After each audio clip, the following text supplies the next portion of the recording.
నిన్నటికి ఇవాళకి తేడా ఏంటి? 24 ఇయర్ ఎండ్ అని చెప్పి పార్టీ చేసుకుంటే నేనున్న కష్టాలు వెళ్ళిపోతాయా? ప్రశాంతమైన జీవితం అనుకోండి, కాసింత నిద్ర ఎక్కువ పడుతుంది, అంతే కదా. ఓ న్యూ ఇయర్ కదా, 24 వెళ్ళిపోయి 25 వస్తుంది. వస్తుంది ఒక సంవత్సరం పాటు 25 రాస్తాం ఎక్కడ ఇయర్ మెన్షన్ చేయాలన్నా. కానీ మిగతాదంతా అలాగే ఉంటుంది. మన కష్టం, మన ప్రయత్నం, మనం అనుకున్నది సాధించే దారి వైపు మన పయనం. కానీ వీటన్నిటికీ మనం చేయాలి ప్రయత్నం. ఆల్రెడీ 24లో మొదలుపెట్టిన వాళ్ళైతే విజయం వైపే మీ పయనం. మొదలు పెట్టాలి అనుకుంటున్న వారు ఇంకెందుకు ఆలస్యం, ఆలస్యం అమృతం విషయం మొదలు పెట్టేయండి.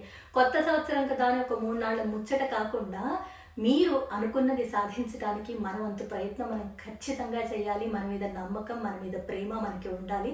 ఆరోగ్యం, ఆనందం రెండూ మనకుండి మన చిరునవ్వు మరో నలుగురికి సంతోషాన్ని ఇవ్వడానికి, లేకపోతే మనం నవ్వుతూ మరో నలుగురు నవ్వడానికి మనం కారణం అవ్వాలి. ఇప్పుడు మాత్రం నేను చెప్పాలనుకున్నది చెప్పేస్తాను. All the very best, happy new year. సంవత్సరమే మారింది, మన ప్రయత్నం మనం చేయాలి. చాలా మార్పు రావాలి, చాలా మార్పు తేవాలి.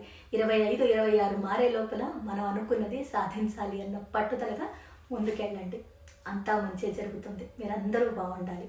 మరొకసారి మీ అందరికీ నూతన సంవత్సర శుభాకాంక్షలు. ప్రేమతో మీ ప్రణతి.